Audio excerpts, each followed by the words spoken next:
Hello everyone, स्वागत है आपका आज के इस सेशन में और मैं हूं आपका नेट वाला भैया।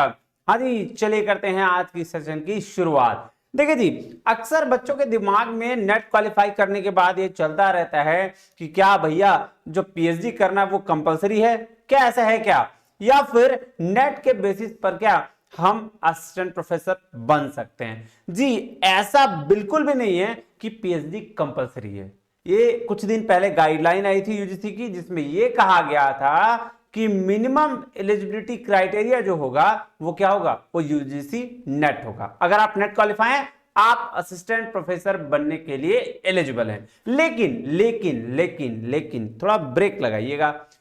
आप अगर पीएचडी कर लेते हैं तो आपको मिलने वाले हैं ढेर सारे बेनिफिट्स, ढेर सारे प्रेफरेंसेस, जिससे आपका एक तो एकेडमिक चीजें तो अच्छी होंगी, आपका नाम के आगे डॉक्टर लगेगा ही, उसके साथ साथ आपकी इंटरनल स्ट्रेंथ भी कैसे आगे बढ़ेगी वो उसकी आज हम डिटेल में चर्चा करने वाले हैं। तो चलिए देखिए कि आप असिस्टेंट प्रोफेसर तो बन जाएंगे प्राइवेट यूनिवर्सिटीज में, कहीं भी किसी भी जगह पर अगर आप नेट क्वालिफाई आपने कर लिया है तो आप एलिजिबल हो चुके हैं। आप बिल्कुल भी अप्लाई कर सकते हैं हर जगह में, चाहे वो स्टेट यूनिवर्सिटी हो, सेंट्रल हो, किसी के भी जगह में अप्लाई कर सकते हैं। लेकिन अगर आप पीएचडी कर लेते हैं तो आपको क्या बेनिफिट मिलने वाले हैं, क्या प्रेफरेंसेस मिलने वाले हैं, आइए हम उसके आज डिटेल में चर्चा करते हैं, जिससे आपको बेनिफिट होगा, जिसके आपके रास्ते खुल जाएंगे और आपके माइंड की थोड़ी और भी डिटेल में एनालिसिस हो जाएगी, है ना। चलिए तो शुरू करते हैं, आइए क्लास में देखिएगा।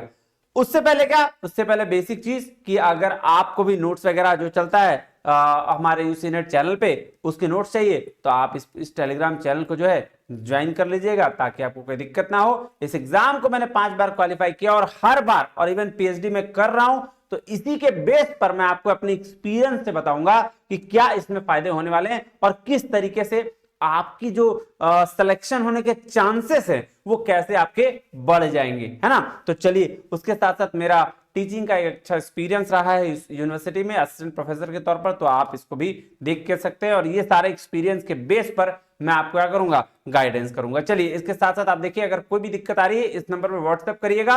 और इसके साथ साथ मैं आपको बता दूं, किसी भी तरीके की प्रॉब्लम हो यूजीसी से नेट से रिलेटेड, आप 24/7 मुझे कॉल कर सकते हैं और इसका बेनिफिट उठा सकते हैं कि भैया आपके साथ हमेशा टीचर अवेलेबल है। इसके साथ साथ अगर आप जून 2024 की तैयारी कर रहे हैं, ठीक है, तो आपको मैं बता दूं कि आपके इसी चैनल पर जून 2024 के लिए इतने सारे लेक्चर्स अवेलेबल हैं। पेपर 1 के इतने सारे लेक्चर्स और पेपर 2 के इतने लेक्चर्स। अभी इसके साथ साथ लॉ जो है वो चल रहा है, जिसमें Indian contract act, sales of goods act और नेगोशिएबल इंस्ट्रूमेंट एक्ट हम लोग खत्म करने वाले हैं। और इसमें अभी जो है लॉजिकल शुरू होगा और पीपल एनवायरनमेंट शुरू होगा, थोड़े बहुत टीचिंग के वीडियोस आने शुरू होंगे, है ना। बाकी ऑलरेडी यहाँ पे अवेलेबल है, आप इससे भी देख सकते हैं। चलिए, तो अब हम बात करते हैं बेसिकली कि सर क्या अब हमको ये बात बताइए कि क्या प्रेफरेंसेस मिलने वाले हैं। हम तो इसको नहीं समझ पाए, है ना, आप थोड़ा डिटेल में समझाइए। अच्छा, एक बात बताइए, असिस्टेंट प्रोफेसर आप कैसे बन सकते हैं, इसके क्या रास्ते हैं। सर एक तो है कि भैया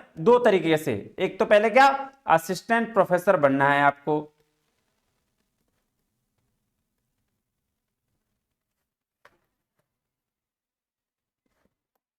असिस्टेंट प्रोफेसर बनना है आपको। सर कितने तरीके का असिस्टेंट प्रोफेसर बन सकता है, 3-4 तरीके का। कौन कौन सा। सर एक तो गवर्नमेंट वाले में, एक प्राइवेट में, ठीक है, एक कॉन्ट्रैक्चुअल, इसी में आप ले आइए गेस्ट फैकल्टी, और इसी में ले आइए आप विजिटिंग फैकल्टी। सेम चीजें हैं, कोई बहुत ज्यादा फर्क नहीं है, ठीक है। चलिए, आप जैसे ही यूजीसी नेट क्वालिफाई करते हैं उसके बाद आप हर जगह पे असिस्टेंट प्रोफेसर के लिए एलिजिबल हो जाते हैं। बिल्कुल सही बात है जी सर, बिल्कुल सही बात है। अब मुझे एक बात बताइएगा, ठीक है, अगर मैं गवर्नमेंट की बात करूं तो यहां सेंट्रल और स्टेट दोनों आ जाएंगे। क्या आ जाएंगे, सेंट्रल और स्टेट दोनों आ जाएंगे। हर तरह की वैकेंसी निकलती है जी सर, बिल्कुल निकलती है।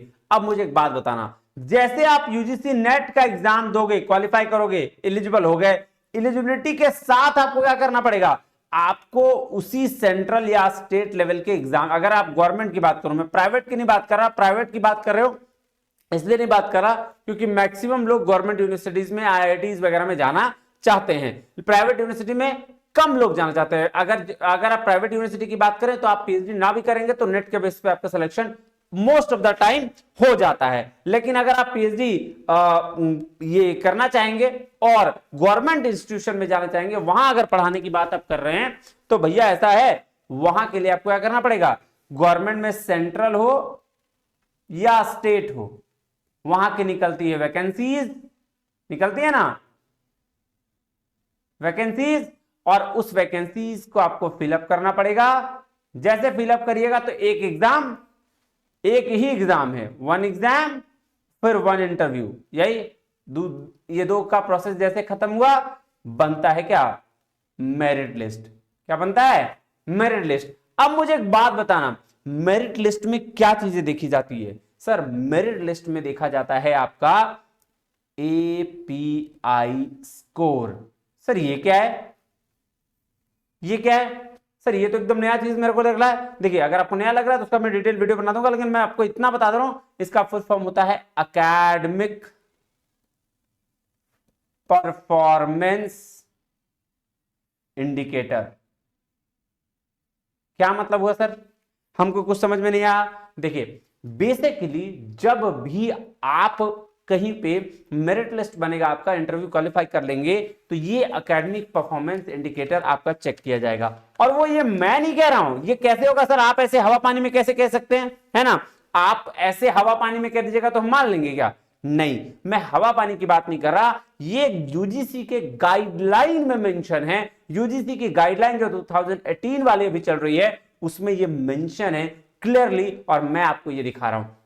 देखो क्या क्या गाइडलाइन मेंशन है, मैं आपको पहले ओवरऑल बता देता हूं, फिर आपको दिखाऊंगा डिटेल में कि कहां कहां किसमें स्कोर मिलेगा।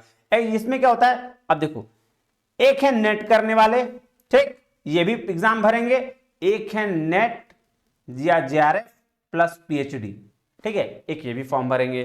नेट वाला जो भरेगा, नेट वाला इसके पास भी है, इसके पास भी है, लेकिन इसके साथ पीएचडी है। तो सर भाई साहब क्या बेनिफिट मिलने वाले हैं, आइए मैं आपको एक एक करके बताता हूं। सबसे पहले आप ये जानिए कि एकेडमिक परफॉर्मेंस इंडिकेटर्स में कितने मार्क्स मिलते हैं। तो भैया नेट के लिए अगर आप नेट क्वालिफाई हो तो उसके आपको 5 मार्क्स मिलेंगे, और अगर जेआरएफ हो तो उसके 7 मार्क्स मिलेंगे, और पीएचडी के 30 मार्क्स मिलते हैं। कितने मार्क्स मिलते हैं? 30 मार्क्स मिलते हैं। सर आप क्या बकवास करे जा रहे हो, आपकी बात हम कैसे मान लें, हमको नहीं पता, आप झूठ बोल रहे हो। मैं झूठ बोल रहा हूं? बच्चा आइए मैं आपको प्रूफ के साथ दिखाता हूं। ये देखिए, अब आपको ये स्क्रीन पे दिख रहा होगा यूनिवर्सिटी ग्रांट कमीशन की एक आपकी गाइडलाइंस दिख रही है। जी सर बिल्कुल दिख रही है, अभी तो भरोसा थोड़ा थोड़ा हो रहा है। क्या लिख रहा है, university grants commission draft UGC regulation on minimum qualifications for appointment of teachers and other academic staff in universities and colleges and measures for the maintenance of standards in higher education 2018। तो देखो ये draft है, regulations है, और ये regulation आ गया था। अब इसके बाद आप चलती, मैं आपको इधर ये 84 पेज का, तो 84 पेज तो पॉसिबल नहीं है, मैं आपको मेन एपीआई की बात बताता हूं। चलिए पेज नंबर आ जाइए आप 76 में। ये देखिए मैं आपको दिखाऊंगा, टेंशन लेने की बात नहीं है, मजे में रहना है।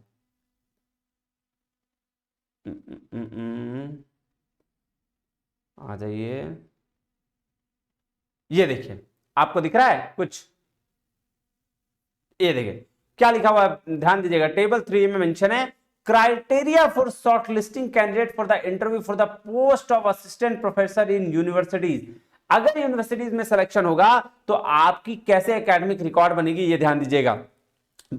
इसको परफॉर्मेंस इंडेक्स इसी को बोलते हैं, एपीआई, इसी के बेस पर कैलकुलेशन होगा। कैसे, ध्यान दीजिएगा, ग्रेजुएशन में अगर आपका 80% या उससे ज्यादा नंबर है तो आपको मिलेगी नंबर कितनी, 15। कितना नंबर मिलेगा, 15, ये ध्यान रखिएगा। अगर 60 से 80 के बीच में स्कोर है तो आपको कितना नंबर मिलेगा, 13, और 55 से 60 के बीच में स्कोर है तो आपको 10 नंबर मिलेंगे। ठीक है, एक यहां आपका क्राइटेरिया यही डिसाइड हो गया कि 15, 13 और 10। भैया आप किस कैटेगरी में है आप देख लीजिएगा। पोस्ट ग्रेजुएशन कितना है, 80 और उससे अबव है तो आपको 28 नंबर मिलने वाले हैं। अगर 60 से 80 के बीच में है तो 25 नंबर मिलने वाले हैं, और 55 से 60 परसेंटेज आपने लाया है 55 से 60% के बीच में तो आपको 20 नंबर मिलने वाले हैं। ये तो हो गया ये। अगर आपने एमफिल कर रखा है तो उसके 7 नंबर आपको अलग से मिलेंगे, और इसमें परसेंटेज 60 या उससे अब है तो, और 55 से 60 के बीच में है तो 5 नंबर मिलेंगे।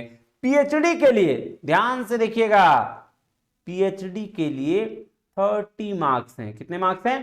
30 मार्क्स। अब आगे देख लो, फिर मैं आपकी बात बताता हूं। नेट विद जीआरएफ, अगर नेट विद जीआरएफ है तो 7 नंबर, और नेट के सिर्फ है या उसके इक्विवेलेंट सेट की डिग्री है तो 5 नंबर। उसके साथ अगर आपने पेपर पब्लिश करा रखा है, पेपर पब्लिश करा रखा है तो 2 मार्क्स हर पब्लिकेशंस के लिए मिलेंगे जो यूजीसी लिस्टेड होंगे या पीयर रिव्यूड होंगे या फिर एबीडीसी होंगे। ये सारे के लिए कितने मिलेंगे सर? ये सारे के लिए 2-2-2-2 करके आपको मिलेंगे, और 5 जर्नल्स तक 10 नंबर मिलेंगे। ठीक है, चलिए। अगर आपने कहीं एक्सपीरियंस कर रखा है तो हर साल के लिए 2 नंबर मिलेंगे, यानी 5 साल तक के एक्सपीरियंस का आपको 10 नंबर मिलेगा। अब आप समझना, अब ध्यान से समझना मैं क्या बोलना चाह रहा हूं। ये तो यूनिवर्सिटीज के लिए है। चलो सर अब मैं कॉलेजेस की बात कर देता हूं, उसके बाद मैं समझाता हूं। फिर क्या criteria for shortlisting candidate 3B में मिलता है interview for the post of assistant professor in college. वो था यूनिवर्सिटीज के लिए, ये है कॉलेज के लिए। सेम क्राइटेरिया वहां यहां है। कॉलेज में क्या है देखो, इसमें कम है, यूनिवर्सिटी में ज्यादा नंबर है, यहां पे क्या है देखो कम है। ग्रेजुएशन में 80% से ज्यादा रहा तो 21 नंबर। वहां कितना था सर? वहां जो था वहां ये 15 नंबर था। ठीक है, अब देखो यहां 60% से 80% तक अगर आपने ग्रेजुएशन में मार्क्स लाए तो आपको यहां पे कितना मिलेगा? यहां पे 19 नंबर मिलेगा। ठीक है, और वहां कितना था सर? वहां 13 नंबर था। 55 से 60% वाले बच्चों को 16 नंबर मिलेगा, वहां 10 नंबर था। ये बात रखिएगा। कॉलेज के लिए अलग क्राइटेरिया है और यूनिवर्सिटी के लिए अलग है, लेकिन फिर भी मैं बता रहा हूं, जाना कॉलेज में या यूनिवर्सिटीज में वो अगला मैटर है, वो बात की बात है, लेकिन मार्क्स कैसे जज हो रहे हैं ये मैं आपको बताता हूं। पोस्ट ग्रेजुएशन 33 नंबर है 80 से अबव के लिए, 60 से 80 के लिए 30 नंबर, 55 से 60 के लिए 25 नंबर। एमफिल के लिए देखो 7 नंबर मिलेगा, और लेस देन 60% मार्क्स होगा तो 5 नंबर मिलेगा। पीएचडी के लिए यहां पे 20 नंबर है। देखो यहां पे पीएचडी के लिए 20 नंबर है। नेट जेआरएफ के लिए 10 नंबर है, और नेट इक्विवेलेंट डिग्री के लिए 8 नंबर है। वहां पे था 7 और 5 नंबर। अगर यूनिवर्सिटी रिक्रूट कर रही है तो 7 और 5, और अगर कॉलेज रिक्रूट कर रहा है तो 10 और 5। चलिए, रिसर्च पब्लिकेशंस के लिए यहाँ पे 3 अवेलेबल है, 6 नंबर मिलेंगे, और वही एक्सपीरियंस के लिए 5 साल तक के लिए 10 नंबर मिलेंगे। तो बात बराबर है, बहुत ज्यादा फर्क पड़ने जा नहीं रहा है। मैं आपको बता रहा हूं पीएचडी का क्या वैल्यू। आइए चलिए अब चलें। देखिए एक बंदा जो है, एक बंदा नेट क्वालिफाई किया, एक बंदा नेट जेआरएफ भी है और पीएचडी भी है। अगर नेट क्वालिफाई किया तो सिर्फ क्या करेगा? सिर्फ उसको 5 नंबर मिलेंगे और एकेडमिक नंबर मिल जाएंगे। मान लो 21 नंबर उसने, वो 60 से 80 के बीच कैटेगरी का है, तो 60 से 80 के बीच कैटेगरी का उसको ग्रेजुएशन के मिल गए 15 नंबर। तो यहां भी ध्यान लो, यहां भी नेट विद पीएचडी है, तो नेट के तो उसको 5 नंबर मिलेंगे ही, नेट के तो 5 नंबर मिलेंगे ही। ठीक है, उसके साथ 30 नंबर मिल जाएंगे किसके?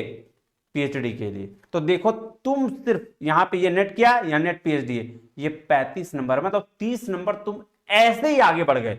अगर पीएचडी किए हुए हो तो 30 नंबर से तुम सीधा आगे बढ़ गए। अब देखो 60 से 80 के बीच में ये भी इसको 15 मिलेगा, ये भी 15 मिलेगा। अगर ग्रेजुएशन इसने मान लो किया होगा तो यहां भी इसको कितना 10 मिल गया, तो इसको भी 10 मिल गया। यहां मान लो कि इसने ये आपका बस इसका तो इतना ही आ गया, इसमें अलावा कुछ नहीं आया। ग्रेजुएशन, नेट और आपका एमकॉम मास्टर्स पे जो किया, यही तीनों मिलेगा, इसके अलावा तो कुछ है रहेगा नहीं।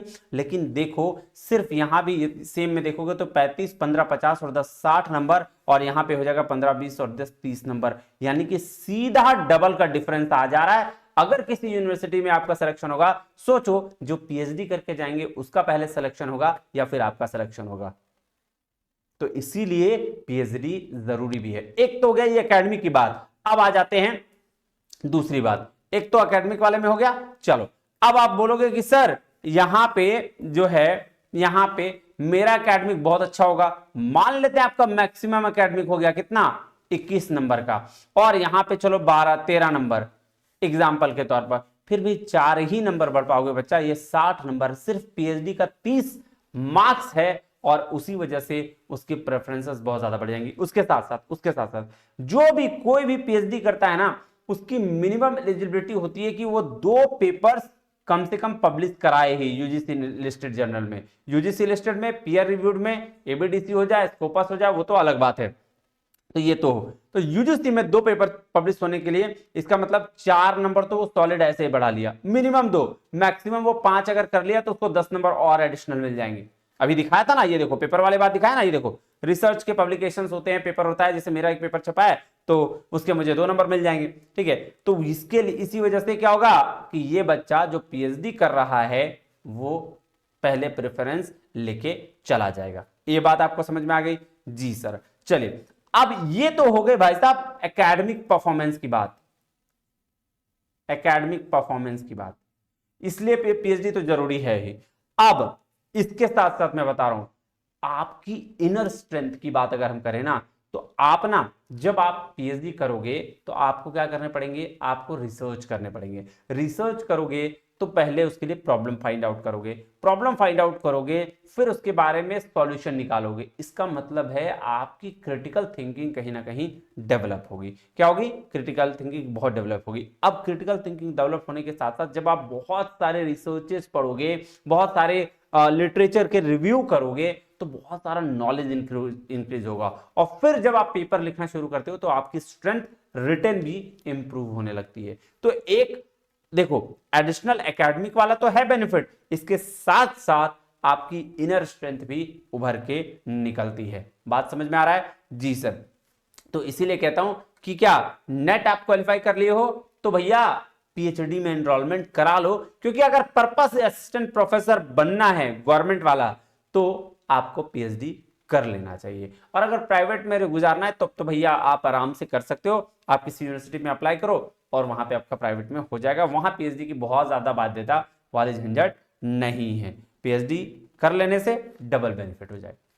ठीक है, मुझे उम्मीद है आपको ये बातें सारी समझ में आई होंगी, है ना, और आप बहुत अच्छे तरीके से अपनी आगे की जर्नी को आसान करने के लिए ये सारी चीजें सीख पाएंगे। ठीक है, तब तक के लिए मिलते हैं अगले वीडियो में, तब तक के लिए बहुत बहुत धन्यवाद। थैंक यू वेरी मच, जय हिंद। और वीडियो को लाइक और शेयर जरूर कर दीजिएगा अगर आपको पसंद आया होगा तो। ठीक है, चलिए मिलते हैं।